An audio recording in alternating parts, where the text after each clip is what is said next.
So we're going to look at two application problems today.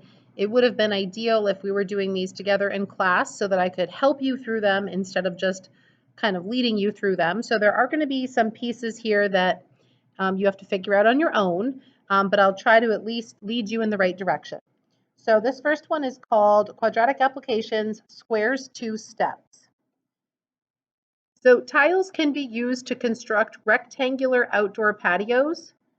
As the design increases in size, the number of tiles required also increases. Study the patterns and then answer the questions that follow. So I'd like you to just take a look at figure 1, figure 2, figure 3, and answer question 1 for yourself. So how do you see the pattern growing? I'd like you to write your own description. And also, if you could figure out how many tiles would be in figure 10 and how you know that. So I'd like you to pause the video now, answer questions 1 and 2, and then come back to the video so that I can make kind of a further explanation for you. So you should be pausing the video because when I grade this, I want to see your original thought for 1 and 2. Even if number 2 is the wrong answer, I want to know how you're getting to where you're getting. So now I'm going to tell you what I see happening. So I see in figure 1, it's a 1 on the bottom and a 2 going up the side. And 1 times 2 is 2. In figure 2, there are 2 along the bottom and 3 along the side. 2 times 3 is 6. In figure 3, there's 3 along the bottom and 4 going up the side. 3 times 4 is 12. So basically, the figure number tells you how many tiles are on the bottom, and then there is 1 more than that tile going up the left-hand side. So figure 3 is a 3 by 4. So that's how I see the pattern growing. But whatever you put for number 1 is fine. How many tiles are in figure 10 then? Well, if I just told you what the pattern was, you should be able to figure out how many tiles are in figure 10, right? I told you that the number of tiles along the bottom matches the figure number, and we're going to be on figure number 10. And then the tiles up the side is 1 more than the figure number. So in this case, 10 plus 1 is going to be 11, right? You figure out the number of tiles and then explain how you knew that. Same thing with number 3. So now that I've told you what the pattern is, if you didn't see it by yourself, you should be able to figure out how many tiles would there be in a 55, right? It has a base of 55, and it would have a height of 1 more than that, 56. So find the area of a 55 by 56 rectangle, right? So now number 4 says, could you use 342 tiles to make a rectangle similar to those above? So just, oh, my calculator, hold on 1 second. So I just want to see, like, where did we leave off? What was the 10 times 11? 10 times 11 only used 110 tiles. So they want to know if you could use exactly 342 tiles. So let's guess and check. What's 24 times 25? Oh, 600, way too many. So you could guess and check and come up with mathematically how many tiles. So what figure number would have exactly 342 tiles? Would it be figure number 17? Figure number 13? So you're going to tell me either you skip over the number 342 or 342 is exactly one of your figures. Like 342 would be figure number 12, whatever it is. So you can answer number 4, kind of guess and check.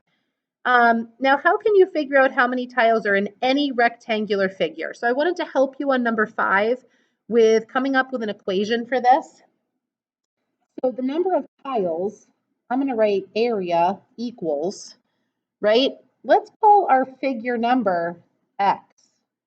Isn't the base of our figure x tiles long? So figure 3 has a base of 3. What is the height if the base is 3? 3 plus 1, right? So can I represent the height of my rectangle, x times x plus 1? So any figure, if I wanted to plug in figure number 55 like I did up here, it was 55 times 56, right? So now that I have an area formula, if I want to do 2,075 tiles, it's kind of, you could either guess and track like you did on this one, 342, 2,075, or you could actually solve the quadratic equation if I distribute x squared plus 1x. Will that ever equal 2,075? And if you can get it to equal 2,075, then yes, you can make a rectangular arrangement. So you're really solving the quadratic equation, x squared plus x minus 2,075 equals 0.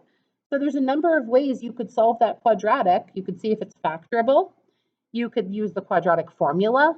Obviously, x needs to be a positive answer, right? Because x is the number of tiles on one side of your, whatever this is, patio.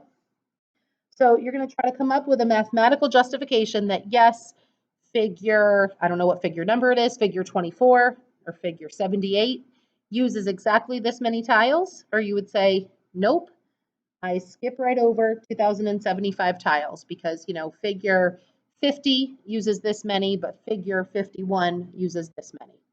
So you should be able to now finish that front page. So I want to take a look also at the back page, give you some hints.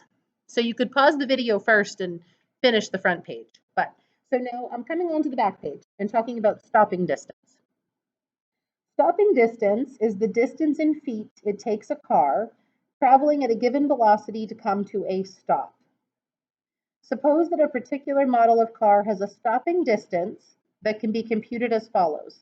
When the car is traveling v miles per hour, like 35 miles an hour, its stopping distance is given in feet by this equation.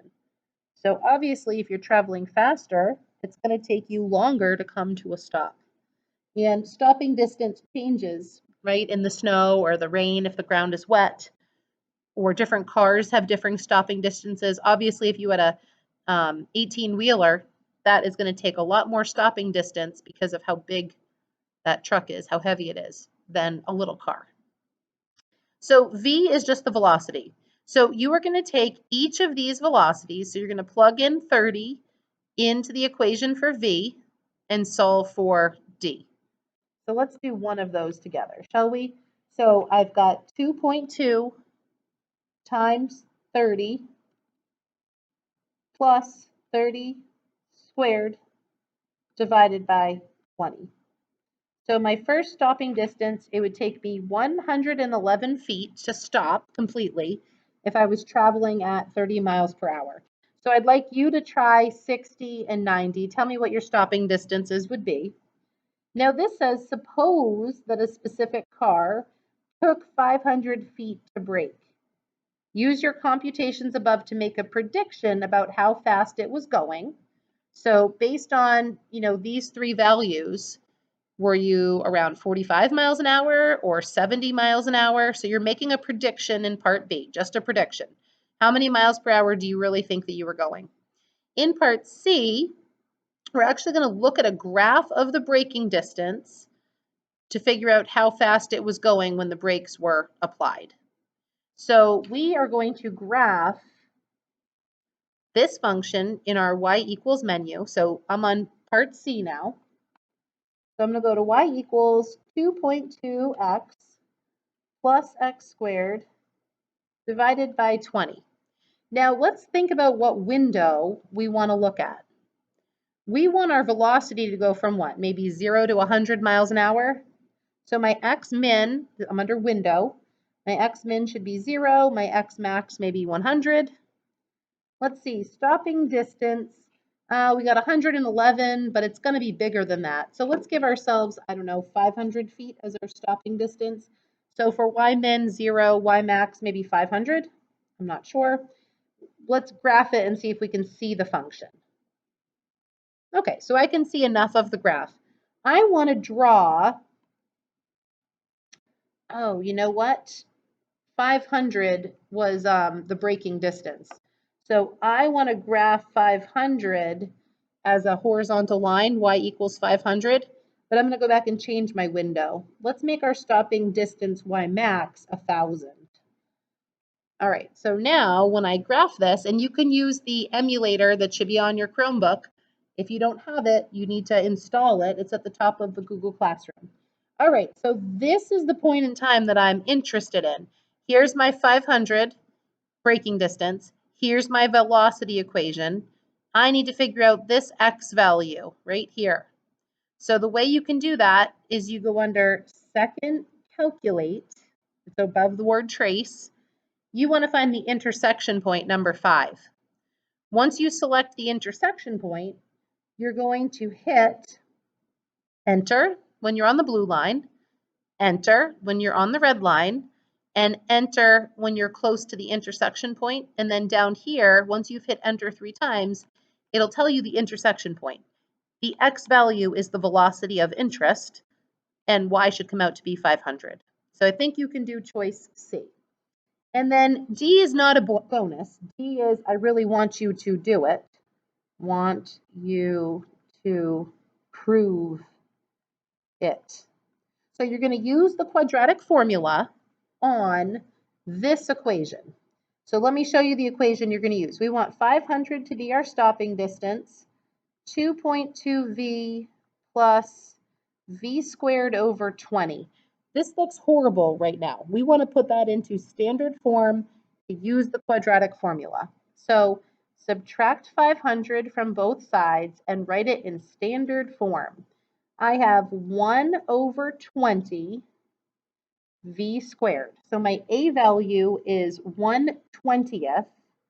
If you don't like the fraction 1/20th, you could use the decimal 0.05 as your a value, plus 2.2v, so 2.2 is your b value, minus 500. So negative 500 is your c value. You are solving this equation using the quadratic formula. So you need to go back in your notes and look up the quadratic formula. I want to see the quadratic formula written down here to get full credit. You're going to have 2 different velocities. There's one that's going to come out negative and one that's going to come out positive. You only care about the positive velocity, right? It wouldn't make sense to be going negative 30 miles per hour.